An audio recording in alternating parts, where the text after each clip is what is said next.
પ્રધાનમંત્રી નરેન્દ્ર મોદીની મકર સંક્રાંતિની અમુક તસવીરો સામે આવી છે। આ તસવીરોમાં પીએમ મોદી ગાયો સાથે દેખાઈ રહ્યા છે। તસવીરોમાં દેખાતી ગાયોની સુંદરતા પણ અદ્ભુત છે। પીએમ મોદી મકર સંક્રાંતિનો તહેવાર પોતાના નિવાસ સ્થાને ઉજવતા જોવા મળ્યા હતા। તસવીરોમાં દેખાતી ગાયો બહારની નથી, પણ પીએમઓમાં તેને પાળવામાં આવી છે। પીએમ મોદી એક એક કરીને તમામ ગાયોને ચારો ખવડાવતા જોવા મળી રહ્યા છે। આ દરમિયાન દરેક ગાયને તેઓ વહાલ કરતા જોવા મળે છે। પીએમ મોદી તરફથી જે ગાયોને ચારો ખવડાવવામાં આવે છે તેની સુંદરતા અદ્ભુત છે। આ ગાયો સામાન્ય ગાયથી અલગ છે। તેની નસલ અને બનાવટ પણ સામાન્ય ગાયથી અલગ છે।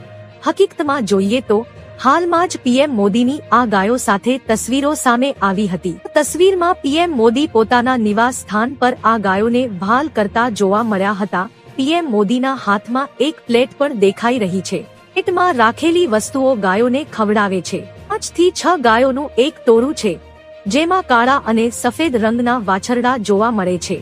તો મિત્રો, હાલ માટે આટલું। મળીશું નવી અપડેટ સાથે જ। જો તમને અમારા વિડીયો પસંદ આવતા હોય તો વિડીયોને લાઈક કરી દેજો અને ભારત સમય ન્યૂઝ ચેનલને સબસ્ક્રાઇબ કરી બાજુમાં આવેલા બેલ આઇકોનને દબાવી દો, જેથી તમને આવા સમાચારની અપડેટ મળતી રહે।